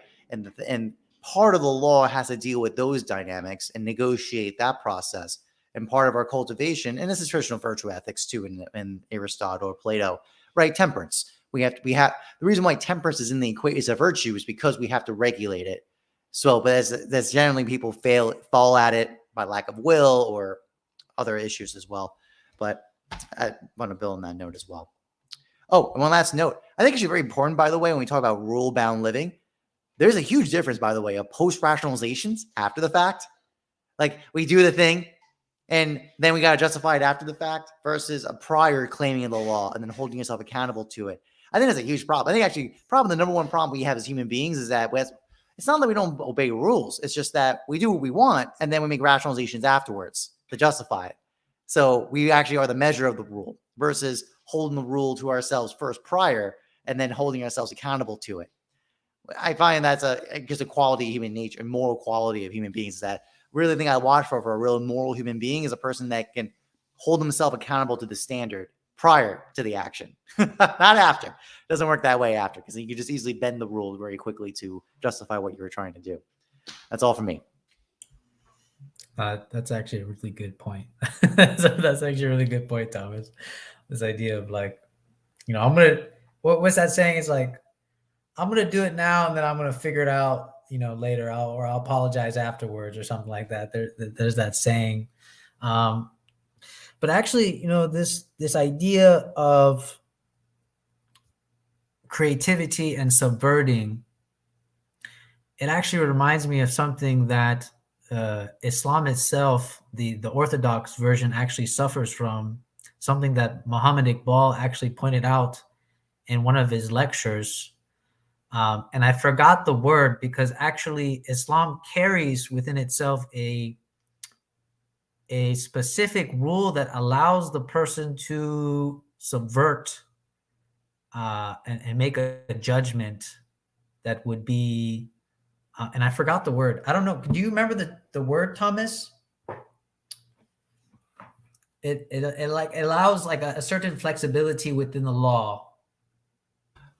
I know what you're talking about. I don't know the word. My mother would know this better than me. But for example, like one of the things is that under extreme circumstances, you are able to eat pork. So for example, or you can if you had to survive, your life is on the line, you are able to bend the rules of prohibitions for food, for example. What I really like about Iqbal's lectures is that it's funny because to look at this from within Islam itself, when Ibn Arabi is pointing this out, is that from my experience of Orthodox Islam is that there is a rigidity in it sometimes because people like to follow specific schools of law within that sector, within that Sunni Islam, right? Just to give an example. But yet those were the people that were creative enough and debated enough to come up with those schools of law in the first place. Because I tell you right now, when I was studying the history of Islam, when it first came into being, it was so rich. Like there was so much debate, so much, like everything was up to debate. Oh, because there's a certain time period where actually saying the attributes of God was actually saying that that you believe in another deity. But that's what I'm talking about. Like for me, that is lost, because like now it's like there is no room for debate, no room. Those schools of laws are established by people that we respect and love, and that's it. And yet people and the idea of that one term, oh my God, it's gonna kill me. That one term allows that very flexibility that we're talking about. Very flexibility. Of course, it requires a specific judgment, but it's something that Iqbal criticized highly. Is that he said because this was like in the 1900s. He said the Indian Muslims today, they don't. He's like, you guys are not even using that rule anymore. It's like you guys totally forgot about it. You guys have banished that rule. And this is when Iqbal became the spiritual father of Pakistan. He had a lot of influence in Pakistan becoming a state for itself, because he felt like this idea of unity wasn't going to happen. It was too much of like a dream, and he felt that Pakistan needed to the Muslims need to have their place for their own, because the way things were going, it just wasn't it wasn't going well. So it's very interesting when you study him. But yeah, this idea of taking the law and then it's like almost an unsaid rule, isn't there, when we're talking about laws, and it's something that we don't have to apply. And yet we have to know that I'm applying it to myself every single time, and knowing the relationship that I have with that law. I guess that's what we've been talking about, right? The real relationship. What is the real relationship that you have with that law in order for me to know whether I should punish you or not punish you? Because like that's what I feel like I'm understanding. It's like, because like, okay, so you did this, you hit your sister, okay, so what were you trying to express that you had to hit your sister? What was it that you tried to express? Tell me.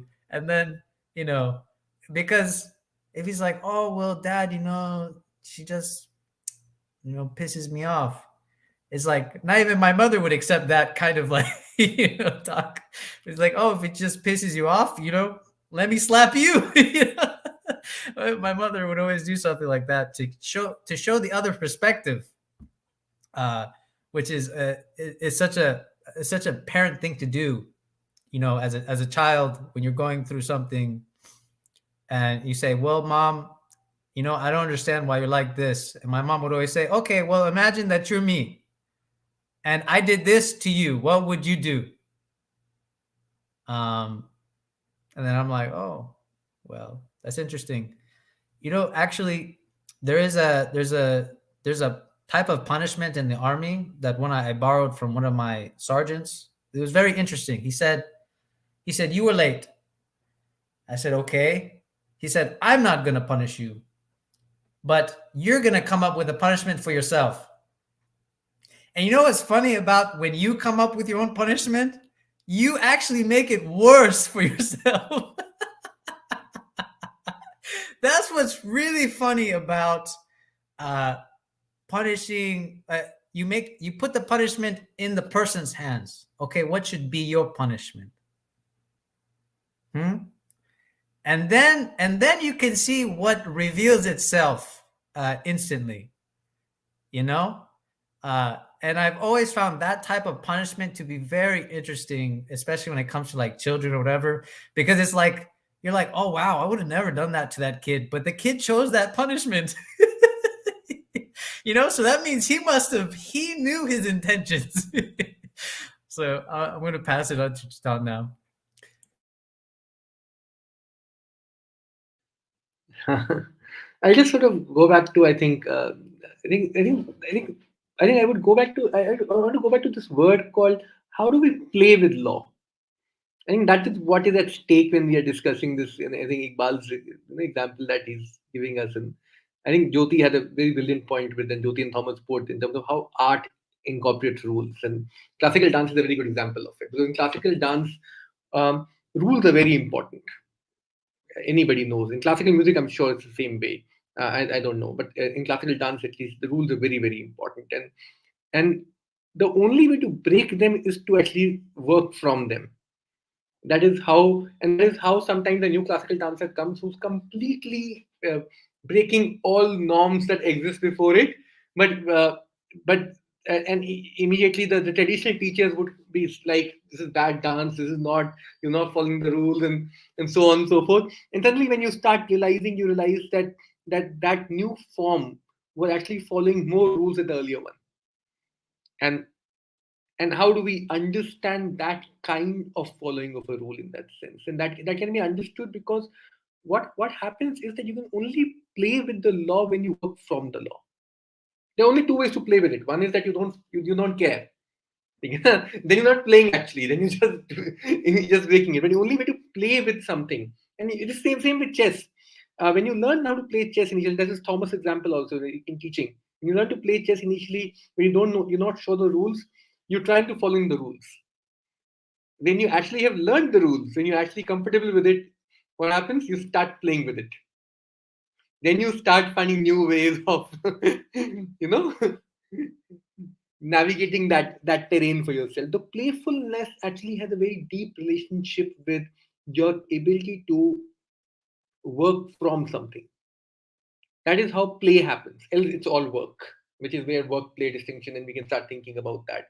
That work is always when you have to attain something. And work is extremely important. I'm not saying work is not important. I'm saying the true measure of play only happens when you've done the work to reach that point when you're not struggling with that law itself. That law is already incorporated in your will in a particular way, such that you can find new forms of activity from it, and forms of activity which may not seem even from their outward appearance to be following the law at all. That is possible. That realm exists around us. That is what we call genius. Genius in any sport, any art, is exactly that person who can completely change his outward form while conserving some inward principles. And when you study that genius over the period of years, you realize that there's a continuity between what that genius was doing and what was happening before him or her. One can always see that very idea of playfulness being played in that manner, and that's something we can think about, that in what ways does that playfulness emerge, and in what ways do we affirm that nature of play in law. I'll just sort of just one brief thing in the end. I know it's late, but one of the shamans actually used to tell me this, that yet even when we are discussing all of this, playing with law and all of these things, he used to tell me that in, at least in my tradition, I know that there are certain things that I wouldn't do even if I reach. It's not worth living if I have to break those laws for myself. There are certain laws that you would rather die and not break for yourself. So it's not a simple question that Iqbal's problem that Javier is raising for us, that you can play with the law, that is completely given to you within the framework of the law itself. But there may be certain laws which you may want to follow even in the face of death. You may just die and say, I'm ready to die and not break that thing for myself. And how do we understand these two positions together? That there is full room to play. Playing is not an issue. It's like you're playing a chess game. There's full room to play with the rules. But you may reach a point and say that if I have to break the certain rules of the chess, I may not rather play the game at all. I may just say it's boring to play it. When you have to break certain rules of the game. And how do we understand that gap? And that gap actually completely rests in human judgment. That gap cannot be completely ascertained by any full-fledged rule or full-fledged formal framework beforehand itself. A person who's actually breaking the rule and a person who's following it but finding new forms in it, this distinction cannot be made beforehand ever. This distinction can only be particularly understood from that context itself. And for your own self, it's not even for somebody else most of the times. How do we think through that problem? And that is where I think something like grammatical judgment, grammar, human judgment, these things come into picture. And I think I'll stop here.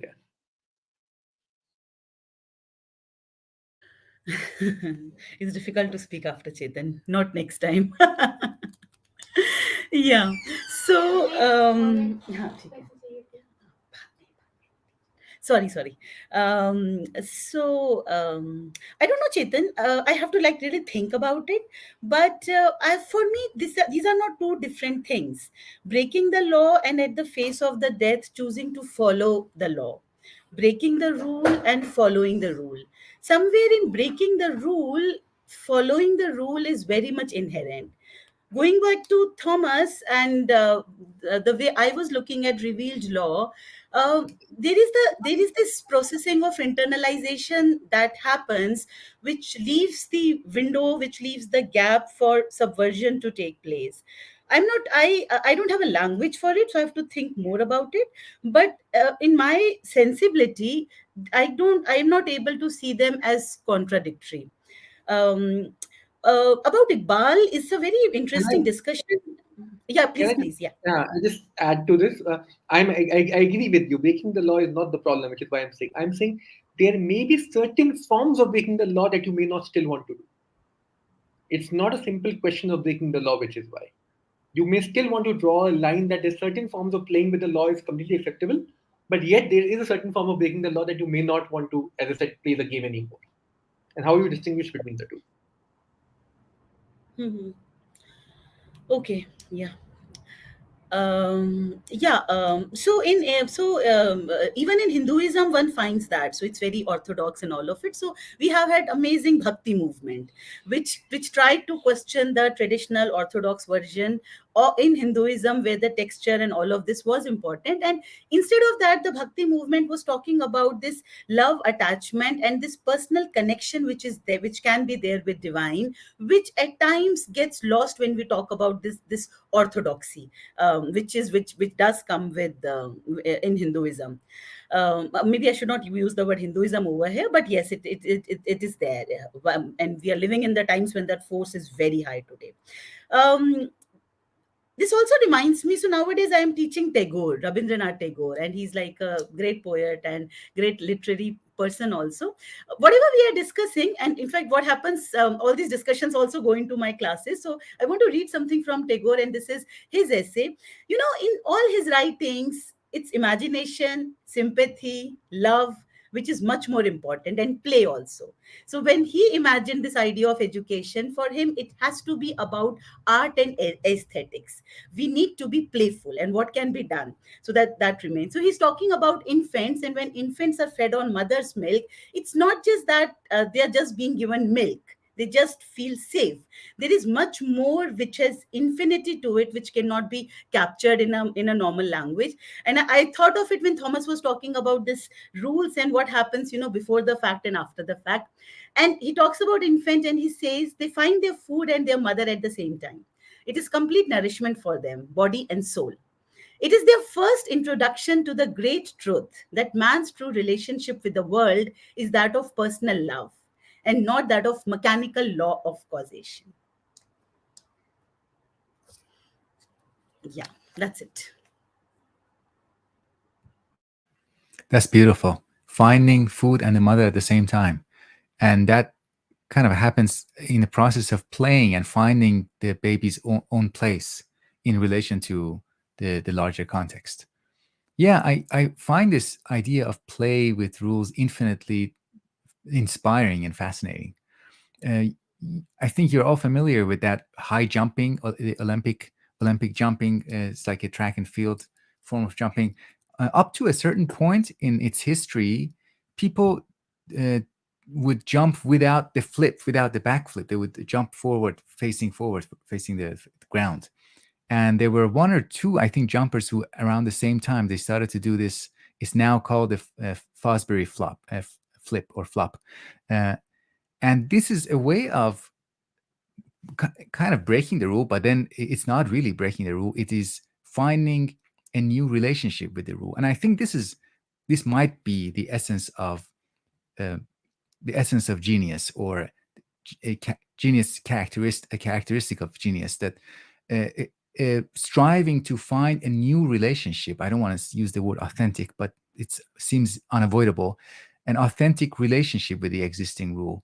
I've heard philosophers talk about finding their place in thought, which is really interesting expression. Like, wow, I'm locating myself in this map of thought, map of thinking, and it has a similar meaning. And then when people do this is where I want to connect it to Thomas's notion of icon. This is when somebody explores and finds a way through play, finds their own authentic relationship with the rules. They express a style. It is not just one action or two action or something that can be expressed in one game or in one instance, one episode. It's something that we can imagine many different variations of it. You can imagine Muhammad Ali boxing in ways that there did not actually, in fact, didn't happen.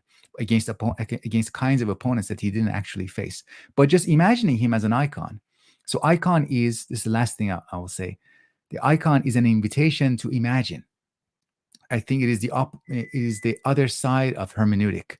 It kind of reveals to us that we have achieved some hermeneutic results by having done some play, because now we have icons, and by facing and looking at icons, or by spending time with icons, we can extend the space of imagination with respect to that previous genius who opened up a new style. That's it. I really found this discussion, as usual, really great. Thank you. I assume that this is the last round, so I'm saying goodbye. Otherwise, I'll say goodbye again. Yeah.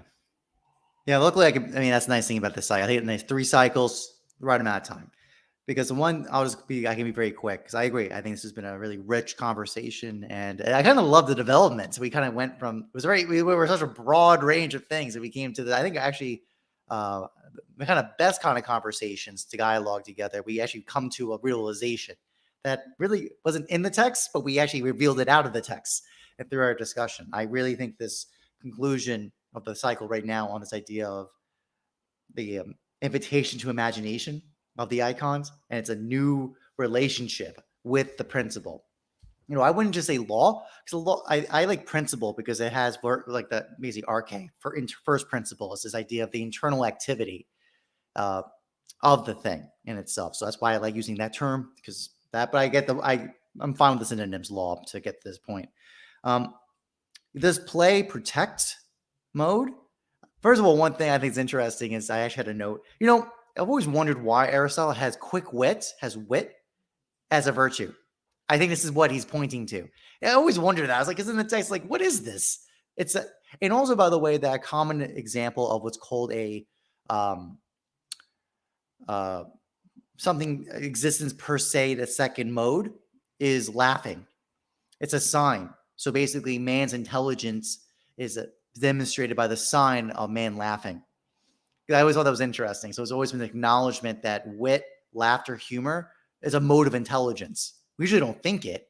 I don't think we read that really that way. But I think the way we're talking is playfulness, humor, wit is very much in the mode. Is that it does require this kind of deep devotion. This is why I think Shaitan's comment about like devotedness, in Christianity, in Catholicism, is dua, right? This kind of devoteness of towards, and actually it is interesting in Catholicism, because the dua, is related to the saints.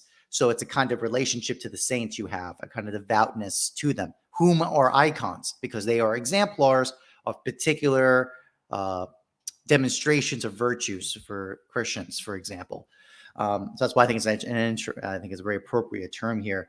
But this play is a kind of devotedness, and that kind of love, ultimately, right? And that love is both, in one sense, you want to protect what you love, but you also want to, when you truly love someone, you actually have the question really becomes, when I love this person, am I basically willing to trade my life for them, right? This kind of mode of self-sacrifice, but not in a manipulated way or any false way, but truly is that, no, and as a free choice, I'm willing to give myself up for this person whom I love.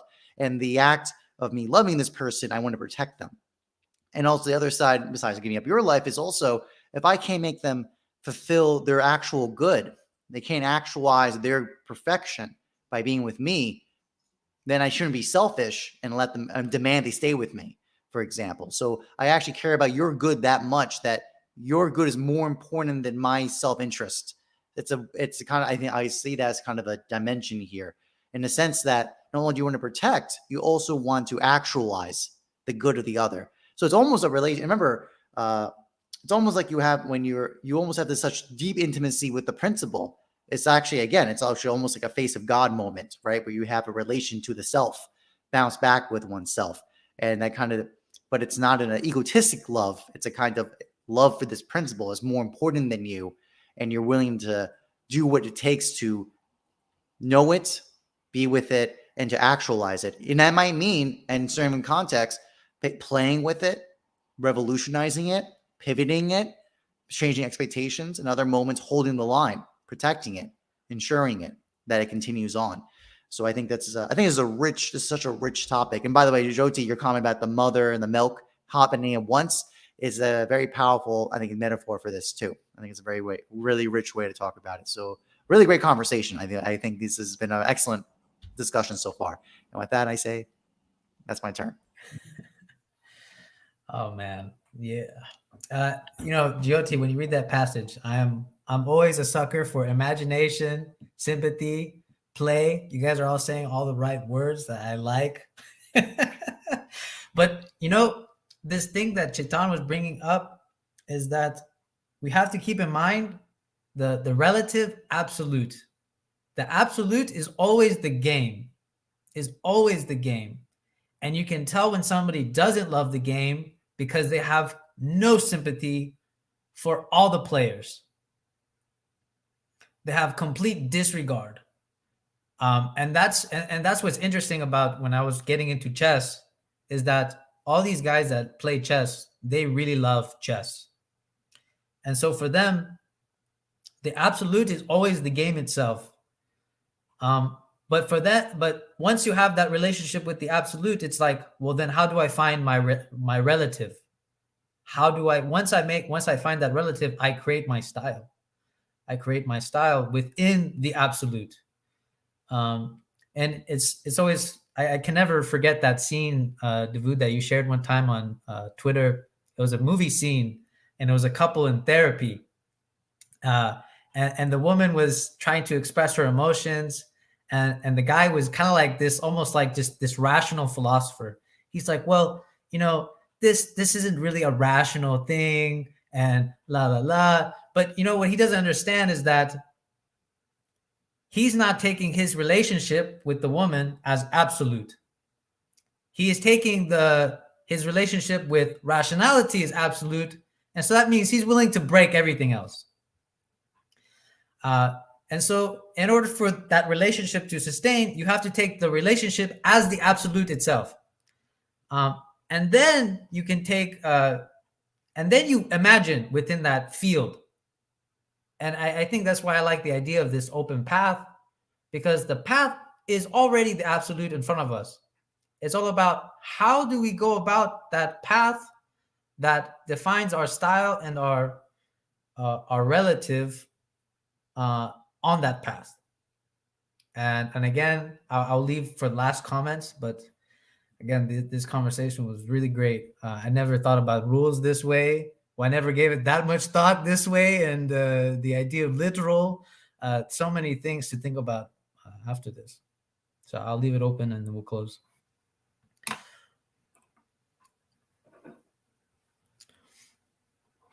I think everybody's good. It seems like it. All right. Thank you, Javier. Thank you, everyone. It was a wonderful discussion. Yes, thank you. It was great. All right. Then with that, then I'll end the broadcast.